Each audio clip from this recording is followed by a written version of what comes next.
Welcome to the Four Seasons Podcast, brought to you by B&H Wealth Strategies, serving Northeast Tennessee and Southwest Virginia since 1966.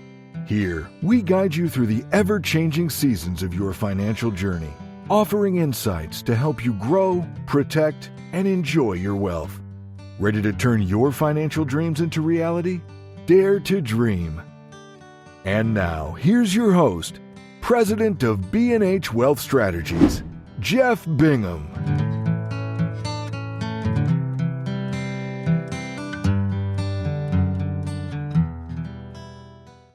Business doesn't just serve a community. It grows with it, invests in it, and becomes part of the story. For 6 decades, B&H Wealth Strategies has done exactly that. Welcome back, everybody. Skip Monty back in the studio again with President of B&H Wealth Strategies, Mr. Jeff Bingham, as well as we're very fortunate to have a special guest, Matt Bingham, who is the, I believe, Marketing Director with B&H Wealth That's right. Strategies. So, Jeff, Matt, welcome to the show. Thank you. Thanks. Looking forward to it. Glad to have Matt back beside me as we talk about, the family, the generational, the generations that we've been here and what impact we've had on the community and what we hope to do going forward. So this will be a lot of fun. Well, I'm excited to actually get to see Matt because Matt, for those that watch the show or listen, Matt's usually behind the camera. So we're glad to have you out front, Matt. So, Jeff, B&H has really deep roots in the town of Kingsport, and so does your family. So how has B&H Wealth Strategies and the Bingham family impacted the Kingsport community over the years? I'd love for both of you to share your perspective on that. Yeah, sure. And I'll start out since I'm a lot older than Matt, so I can go back through and maybe remember some of the older history. But I think when you think about just B&H and its impact on the community is that we have, as long as we've been around, obviously 60 years, and obviously we've really emphasized kind of retirement planning, cash flow planning, and the investment strategies that go along with that, and all the legacy things that go there is that, and I wrote about this in a writing that I did not too awful long ago, which was talking about how much, revenue that we generate for our clients, right? Their investments to kick off that investment income during their retirement years. And that money that comes in and goes into their bank accounts that they're spending, just in the community, locally shopping at the grocery stores, the downtown shops, and all of those kind of places. And I think many of my clients feel the same way that I do, is that, the less you can stay off of Amazon and the more you can shop in your community, that we keep those dollars, at home. So what we're able to send our clients and help them with their income, to take care of their lifestyle needs, then that money comes out, it goes into their pocketbook, and then again, it stays in the community. It pays the local sales taxes. It keeps the local business owners, in business. And it's just that, what I always call is the ripple effect of that it just stays locally in the community. And I think that's certainly one way. I mean, I guess the one thing that we haven't done, which is kind of interesting, and because I'm very interested in politics, is that we never have been, none of us that I can think of have ever, you know, ever served on the board or the board of education and whatnot. And my brother's a teacher and is very involved in education around here. But I think that's the one thing that we probably haven't done. Doesn't mean that one of us or might not do it one of these days, but aside from that, I think we certainly have been involved in the community, certainly in, as I said, in education, because my brother is involved with that, and we in coaching track. So, through an extension through us, I think we've impacted, the young people that are now grown up and are now the adults in the community and are kind of running those kind of things. And that's just kind of giving back. Like I said, as my dad always said, our responsibility is to leave our community better than where we found it. And the generations in front of us, did a really good job of doing that. So we've got our work cut out for us, but I think we're up to it. So I'll let Matt have a little perspective on that as well. Yeah, I mean, absolutely. I can kind of add a little anecdotal story to that, actually, about his father, my grandfather, Bob Bingham Sr. Just a few years ago, I was at a funeral, unfortunately, for a good friend of mine's father, and ended up talking to one of his uncles there at the funeral, and he found out who my grandfather was, and he said, "Oh, well, I used to work for Bingham Furniture," which is but with the business he had owned, and he still ran it for a time at the same time he was running this one. I mean, he was still Yeah, he open. started. He did Yeah. he worked for Papa Sam down there for a bit. That's right. Yeah. Exactly. So he worked for this man who worked for Bingham Furniture, and the thing that he remembered most about it was my grandfather's generosity. Well, not just him and my grandmother's generosity at Christmas time. He said they gave the best Christmas gift baskets of any employer he ever had, and that was, very heartwarming to me for me to hear that, because it was a very also relatable experience, because Christmas time was my grandmother spoiled us just a little bit, Yeah, just just a to little, say the least. just a little bit. I mean, That's for sure. she went, I'd say maybe a little overboard with the stockings and all that, but yeah, they love gift giving. It was a huge deal for my grandparents. And it was just so cool to hear somebody who had been in the community a long time, relaying something I'd known a long time about my grandparents back to me. I just really appreciated Oh, that's awesome. that. Yeah. So, So, yeah. I know over the years, at 60 years, you guys are so involved in the community. Can you think of any examples of community programs, partnerships, or initiatives that B&H has supported over the years? Well, I mean, certainly we're a member of the local chamber, and things of that nature, and certainly, support that and think it's an awfully important thing. The small business, Cosby, organization as well. So we've been, involved in those things over the years and continue to be. So I think there's that. My dad and I haven't done this in a long time, but I remember also the Rotary and Kiwanis clubs, right? We were involved in those, and those are, and those. I don't honestly. It's just kind of a shame on me as I say this, but I don't even know how much I don't have any involvement in, which I probably should, but I don't even know how viable they are today, if they are still rolling and going in Kingsport. I think they are. But like I said, with my dad, I mean, we used to go to the local, the Wednesday lunches or whatever, I think they were on Wednesdays and that kind of thing, as I recall. Somebody can check me on that. But and also, and again, I will go back. I mean, so we've been involved in those communities. We've given, to the school systems and through, but much of what because this has had the DNA of the family, is not just here in the financial services business, obviously, that we are how we make our living and our impact with clients and whatnot. And I think, as I talked about, in the community, but we are such ardent sports fans, and Dobbin's been at sports at the front and center of that, Roll Tribe, and so. And my dad actually coached and wanted to really be a teacher back when he originally graduated from college, all those years ago. But anyway, to raise a family and do the things he felt like he needed to get into another career. So, and then my brother Bobby, has coached and taught, in the Kingsport school system for, gosh, I don't know, 50 years, I guess now. Yeah, almost Yeah. 50 Yeah. years. Close to it. Yeah. And is retired from teaching now, but still coaches the track team. He got a state title in the cross country, for his cross country team a couple years ago, and retired after capturing that after many attempts to do it.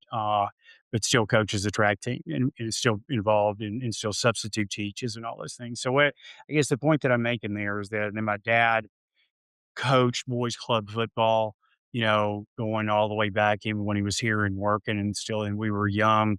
He coached my brother. He coached me, but he also coached beyond when he was coaching me. I'm the youngest in the family, but he continued to coach, and he passed that along to obviously his sons, because my brother Bobby, launched into a teaching and coaching career. And that was how that's what he did. That was his job.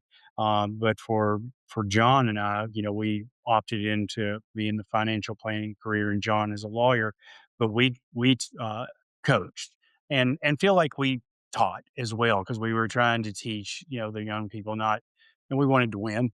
Yeah. And so there's a competitiveness that's there, but also, we were trying to take young, and in the case here, boys, and turn them into, as they were moving towards their adolescence, towards their teenage years, as we were moving them through, trying to, prepare them for that. And sports is such a great microcosm to look at of the world, and how you can, it's competitive, but at the end of the day, you shake hands at the end, win, lose, or draw, you shake hands and congratulate the winner, and the winners don't gloat, right? They don't rub it into the face of the losers. And we were successful at doing that most of the time. Yeah. Uh, there's something about winning. There's also the pain of losing. And so sometimes those can be very painful, and, you can, it doesn't always bring out the best in you, but generally, I would say that we were able to do that, and I just remember that was just instilled in us, and, I think, like I said, I think, being, coaching, and I really think coaching and doing what I do in here in this room and teaching clients about, finances and beginning them to understand is something that is really, present and prevalent today.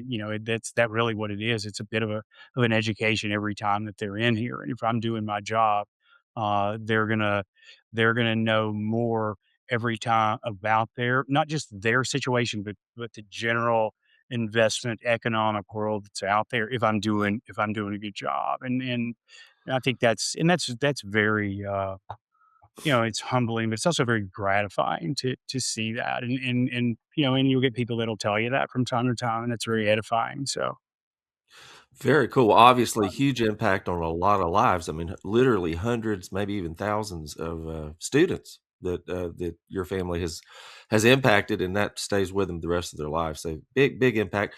With that said, what legacy do you guys hope B&H continues to build in the next 60 years? you want to start? I'll let you start. Well, I mean, just that, I mean, we want it to be, we want to be recognized for our integrity and our honesty and our, compassion to our clients. And I mean, those are the values that kind of come to mind for me. That's probably it's, No, I think that, yeah, no, I think that's kind of a drop the mic kind of statement right there, if you will. Yeah, I mean, is we just want to continue to get better at what we hold ourselves out to be, right? We're aiming at, and as I always say, I aim all the way up. I think this organization, everybody that's in this, aims all the way up, and then what that means to me is that we're aiming at the Lord. And if you're trying to, to obey and also to please your father, then, no matter what you're doing, no matter how mundane the task or how important the task, it's the most important thing you're doing, right? And if you're always focused on that. And so I think that's, if we take that mindset and we continue to refine that mindset, that we can't help but get better and better at what we do.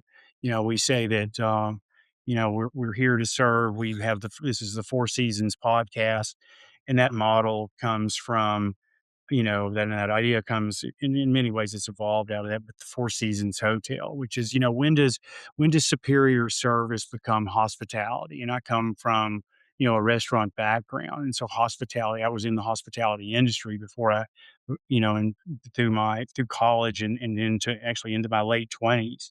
Before I came on board here, and so I've carried that. And I was at a country club. I was at a country club. So it's different than being in the public setting. So I was in a private setting right there, and you are catering, right, to the individuals, because that's what they expect, right? It's a different atmosphere. It's not about getting people in and out as fast as you can. It's about serving them and understanding their needs and doing that. And that's what the Four Seasons, that's how it was born, from that right there. And obviously it's grown, and there's a lot of connotations to Four Seasons when you think about, the financial service industry, or life in general for that matter. But, um, you know, we just, um, we just want to make the world a better place, and how big of a footprint that's going to be for us. It could just be right here with the clients that come in and out of here, and the ones that we run into on the streets, and our friends, relatives, and whatnot. But it can grow through this podcast as an example, as folks listen to that. I mean, I think, and you've heard me say this, those that are listening, and Skip, you certainly have, and Matt, that I consider this not, this is a ministry, we're and that's what we're really trying to do is spread the word. It doesn't mean that we're going to, try to drive our beliefs down anybody's system, but I think if you could see how sincere, where it comes from within us, and that in just the way that it's not saying you believe, it's acting like you believe. And I think if we can do that, and get better at that every day, then this place will be around for another 60 years, because the cornerstones and the foundations that it's built on come out of those tenets right there, as I was describing right there. I mean, you don't make it 60 years with all the ups and downs and the health, the catastrophes that have, happened. I mean, it's just life, right? I mean, everybody experiences that. And as a business organization, as a living, breathing, organism, it experiences the same thing, because the people that are in it, that's what, the life of it is. Like I said, I'm not the owner of this business. Jake won't be the owner of this business. My dad and Norman, as the founders, we're just stewards of this. And so we want to steward it, to the next, and just keep on keeping on. Very well said.